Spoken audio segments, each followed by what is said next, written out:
If you're anything like me, you grew up watching Mountain Monsters on the Travel Channel, that chaotic, backwoods, cryptid hunting fever dream of a show that somehow became a cult classic. Hunts with cryptid legends like Mothman, the Grafton Monster, and maybe sometimes plain old Bigfoot, and members Trapper, Huckleberry, Jeff, Willie, Bill, and Buck. So imagine my surprise when I found out that there's a brand new series, Sons of Appalachia, not just inspired by it, but a direct continuation, and it's being uploaded here straight to YouTube, episode by episode. Not only do members Huckleberry, Bill, and Buck hunt these cryptid legends, but sometimes do food reviews and share the gear they take with them on hunts. And if you want to see more videos just like this one, please leave a like and comment below letting me know. Before we get into the video, I would like to invite you to join the Sons of Appalachia fan server. You can chat with other fans, follow when they post new videos, dive into discussions episode by episode, or even pick roles for the shows you love and be a part of the community. Links in the description below.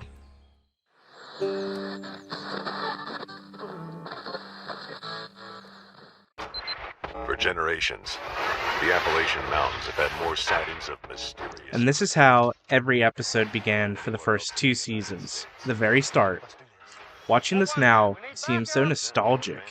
You get to meet every member, see their silly antics, and listen to that banging soundtrack. Unexplained creatures.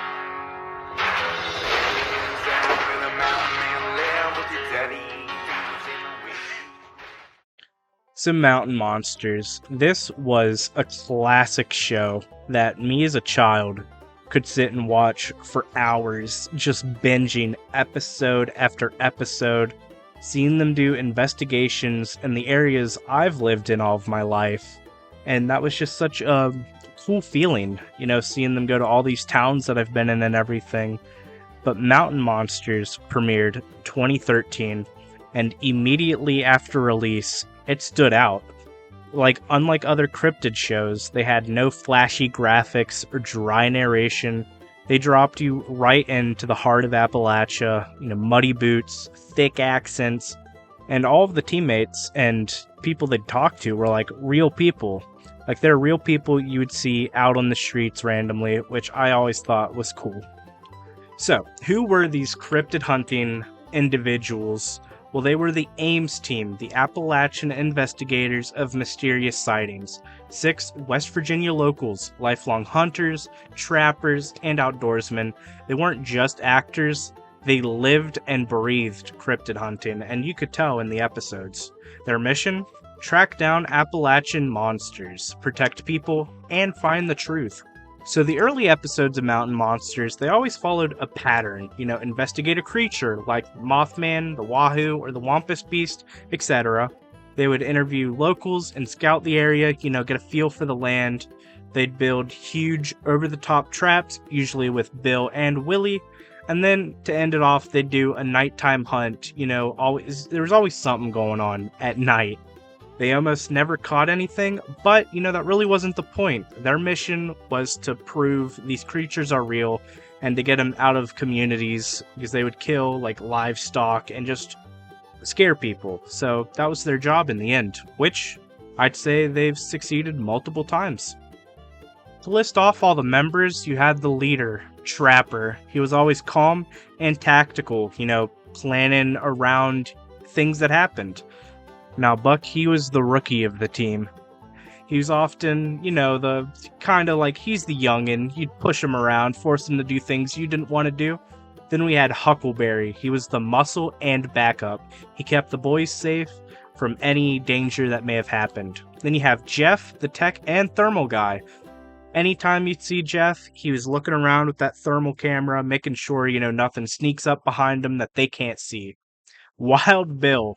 What a creature Wild Bill is. You know, he was just always full of energy. He was always willing to help. He's just that guy, you know. And then to end it off, we have Willie. He always built the traps. He had plans. He did most of the building, sometimes with Bill. And the traps he came up with were insane. You know, sometimes they'd work, sometimes they wouldn't work. And that was just a part of the hunt. Their chemistry is what made things feel real. They were like a family out in the woods, and you could feel that energy when watching Mountain Monsters. Sometimes things would seem theatrical. There'd be strange howls in the distance, sudden camera malfunctions, and just shadowy figures in trail cams. But there was always an authenticity to their reactions. You could tell they weren't just playing characters, but this is who they were. Around season 4 is when they started to change things. The show would start connecting episodes. Clues and symbols may have carried over, and you may have even seen monsters from the past interacting with monsters of the future. They just started connecting the lore, making it break the pattern of the early seasons, and this is when the show started feeling like something real. This was probably the best point of the show's history. Now let's talk about the Rogue Team. That team that suddenly appeared in black clothes, military gear, and matching vehicles. They were always interfering with the Ames team's hunt, deleting evidence, messing with traps, but in the end, it was never fully explained. Were they a secret government group? Were they rival hunters? We never really knew the answer, and we still do not know the answer all these years later. But their presence made the show more intense and really raised the stakes, especially when they were dragging that Bigfoot. I will never forget that scene where they were dragging Bigfoot's body up the road. That was totally surreal to see, and I always think positively of it when I remember it. And through whatever the team may have went through, to what losses they may have faced, there was one man that kept it all together, and that man was Trapper. He really grounded the show and mentored each of the guys to do these great things, and he will be who we talk about next.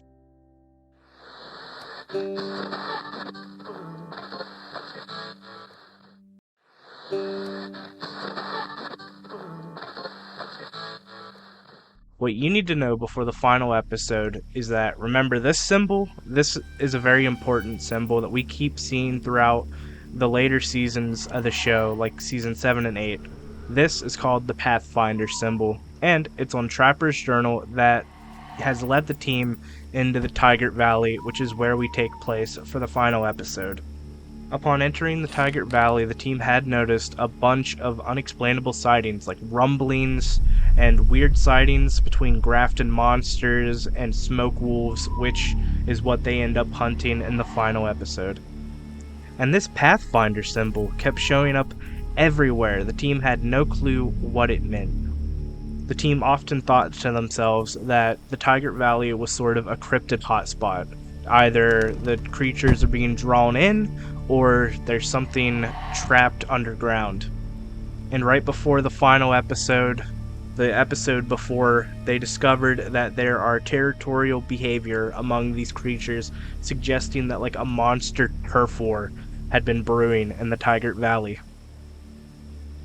Season 8, Episode 10. This was the final episode. The start of this episode dropped you right into the action, right into a hunt with the Grafton monster and smoke wolves. They had many close encounters with these creatures, and even saw the effects of the livestock being scared of these creatures in the area. Now, it won't be a mountain monster episode without its humorous moments, like Jeff getting thermal footage of poop on the ground, or Wild Bill running right into a barbed wire fence. They were hot on the trail of the Grafton monster and the smoke wolves when Jeff suddenly collapsed. And there they were, right at the gate to No Man's Land.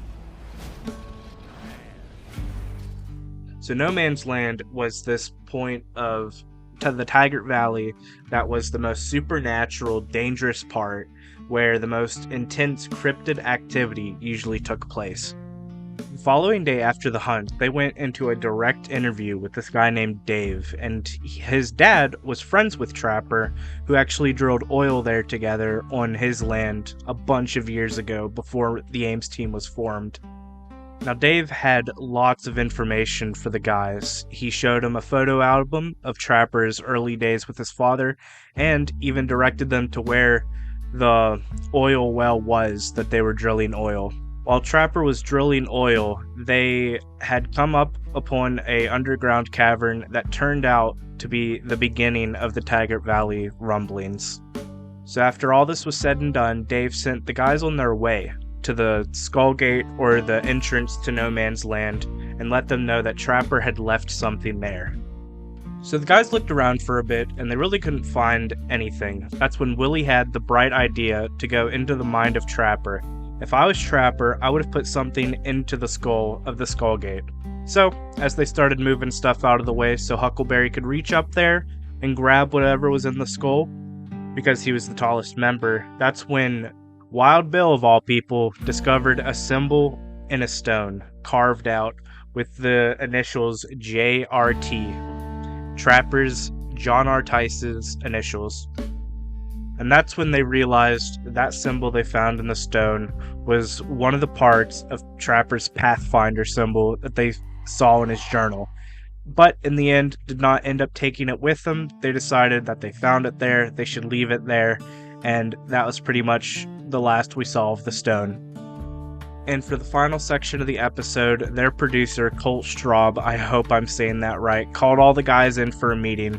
He revealed that he had some drone footage for the guys to watch. They somehow missed this originally, and after they shipped the footage off to Hollywood to be edited, they discovered this. The Pathfinder symbol in the trees. What could it have meant? You know, the symbol that they've been chasing after since Trapper's passing was now found on top of a building in the Taggart Valley, right where Dave said it would be. But that wasn't the only thing they found in the drone footage. Did you see it? It was crazy. Here, let me make it so you can actually see what it was. A Bigfoot walking through the middle of the woods, captured on this drone footage. This was probably the best footage they have gotten of a Bigfoot yet. And to end off the episode, a little memorial for Trapper showing pictures of his past and his present, before his passing, of course. And that's pretty much where it left off. What did any of it mean? You know, they found the Pathfinder symbol. Did they end up going to the building? They saw that Bigfoot. What about the Smoke Wolves and Grafton Monster? Why were they fighting? Well, that was it. We never got a Season 9, Episode 1. That was the end of Season 8 and the end of the show. Now, there was hope among fans that there was going to be Season 9. You know, it came out in 2022. It was 2023. There was no season. 2024 came, and September 2024, they officially had made the announcement that there would be no 9th season and that the show was canceled. And, I mean, it felt like all hope was lost. All this story they've been building for years, the story just kind of ends, and we never really get to know what happened in the Taggart Valley. All hope was lost until Buck made a post on Facebook that said this. Hey guys, I know everybody's been wondering what's going on, and we have some very exciting news coming very soon. But I wanted to go ahead and reveal our new name and our new song. So make sure you go ahead and subscribe to our new channel at Sons of Appalachia and watch our official fan page for updates coming very soon.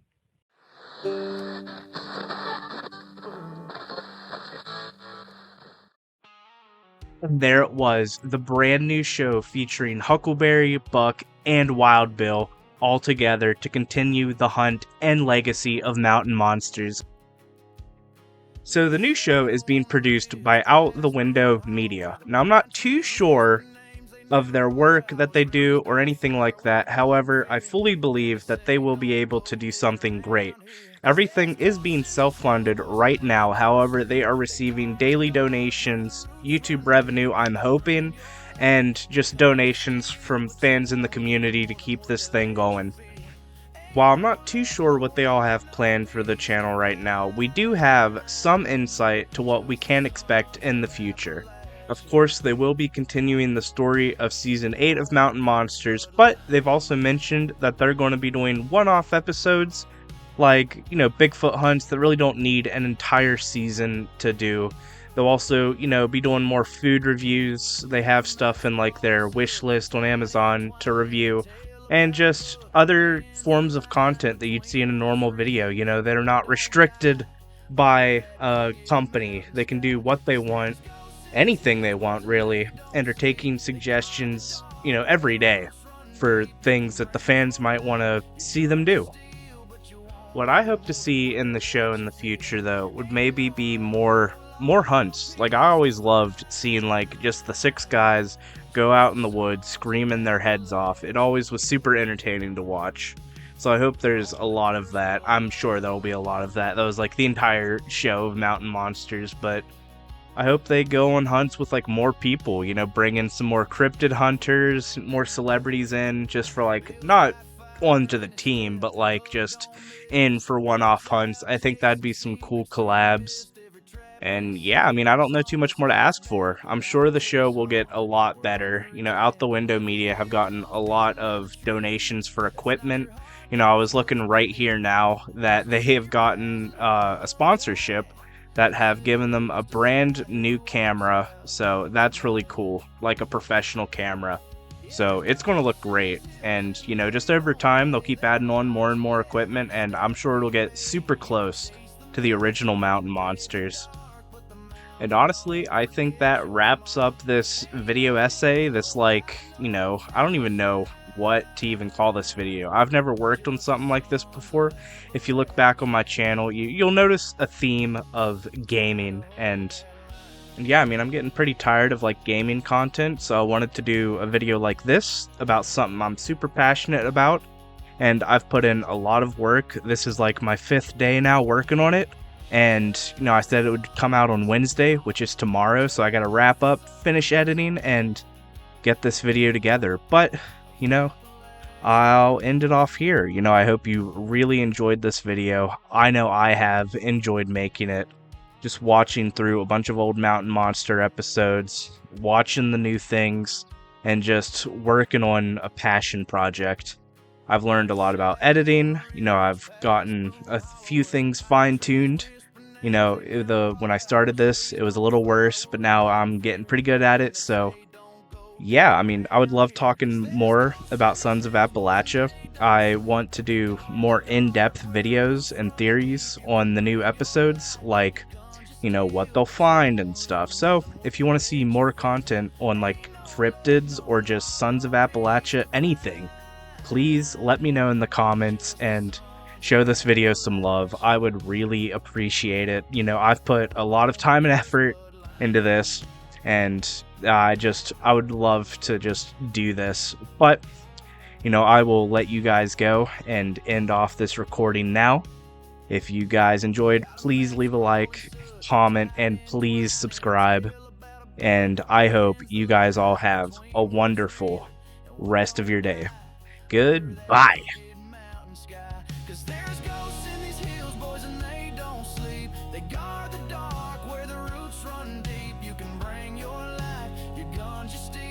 You won't leave with more than what they let you feel.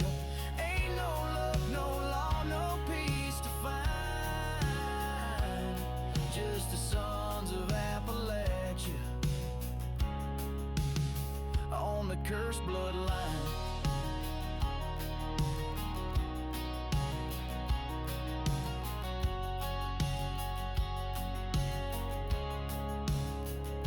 Bill's got fire in his step, Huck don't miss. Buck's out chasing secrets through the mist. Every trap we set, something snaps back. We're not just hunting, we're under attack. And if you